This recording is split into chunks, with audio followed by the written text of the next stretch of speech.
There you go. So Boom.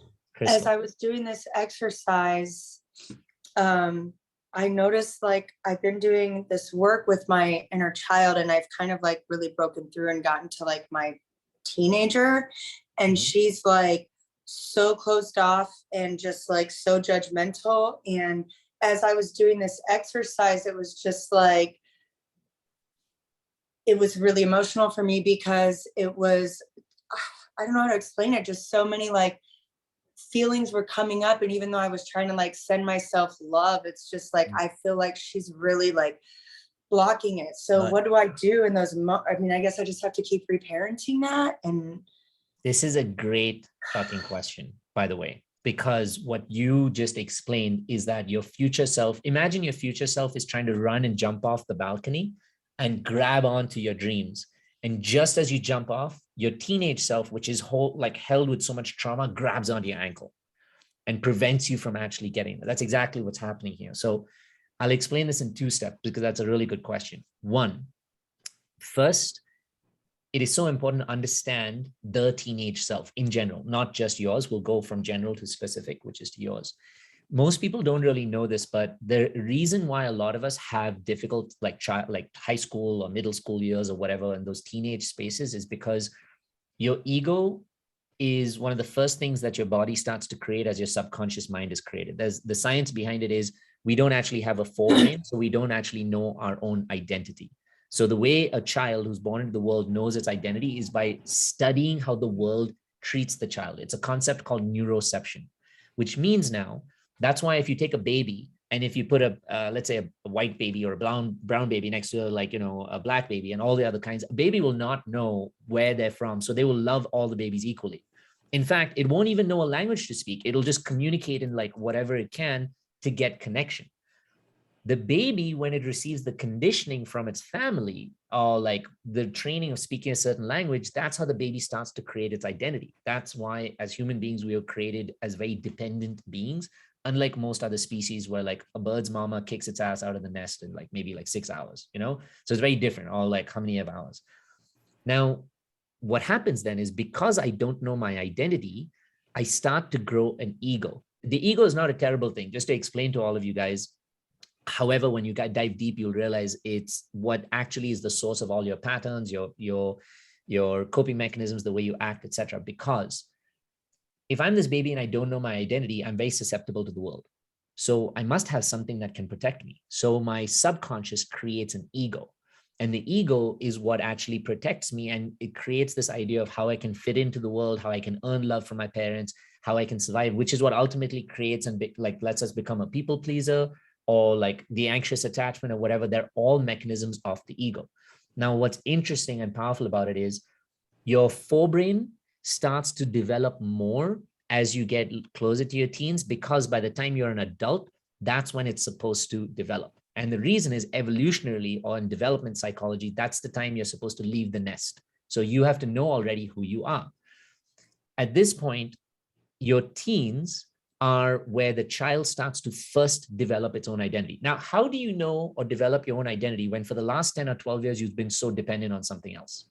The way you discover yourself is by pushing away from it, right? Because you have to discover who you are. So teens, that's why they get very rebellious, is because they're trying to figure out who they are, how they fit in, what their world is, what their sexuality is.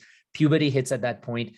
It's so important for a teen and a child to have a safe environment, to be curious, to develop, to have conversation, to feel trusted, to feel like they can feel loved and validated, because their little egos and minds are fucking growing like at the speed of like the universe, infinitely. Now, in that time, if we as individuals did not get that loving space, if we didn't get the freedom to be curious, if we didn't get the ability to be and develop our own individual identity, sometimes you also develop your individual identity by fighting against your parents. I was talking to Stefine actually today about how sometimes on the team, I feel like I'm like the dad of like this team, because sometimes I recognize my teammates are going through difficulties, and how they respond sometimes is by getting upset with me.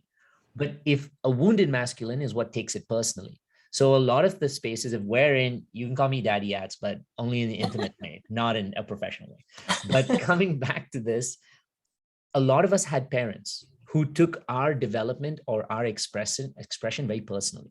And so if you have a dad who, when you're asking challenging questions, like, you will not believe the number of people who come through the gauntlet and say, I could not even sit on my father's lap properly. I couldn't even receive a hug from my dad properly. I didn't even have the space for my dad to like feel and let me grow up as the feminine, because he had his own sexual issues and traumas.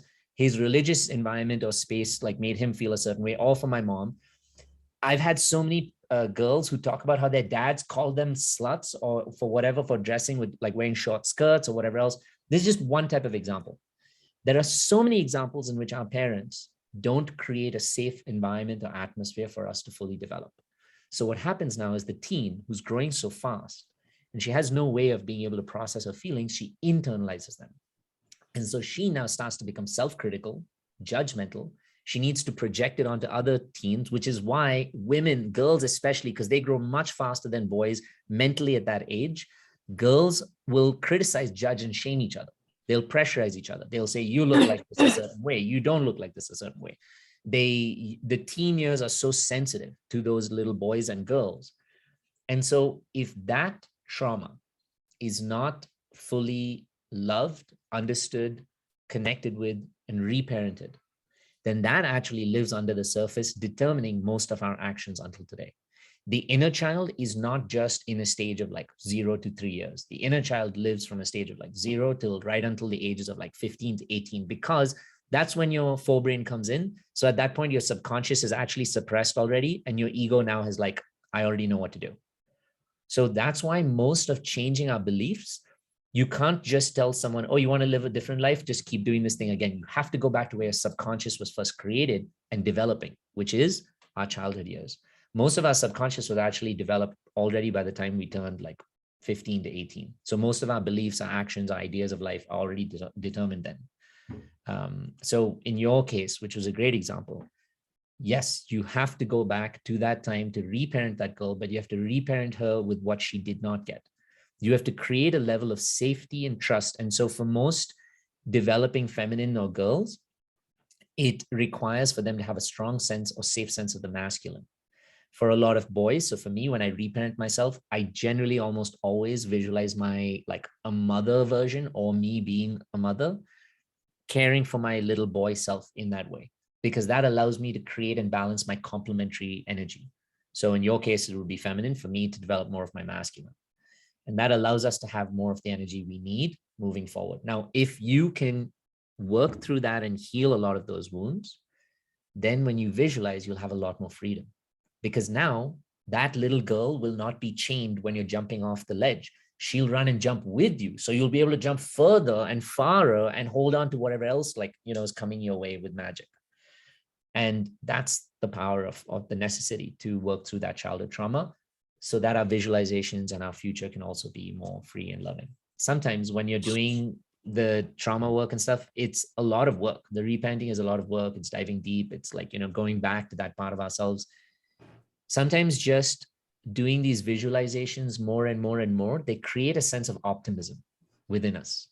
That also helps the reparenting process be faster, the healing process, like take wind and be faster. Hey, and welcome to the Inner Yats YouTube page. If you like our content, make sure you click the like and the subscribe button so that you get more of these amazing videos that keep coming your way.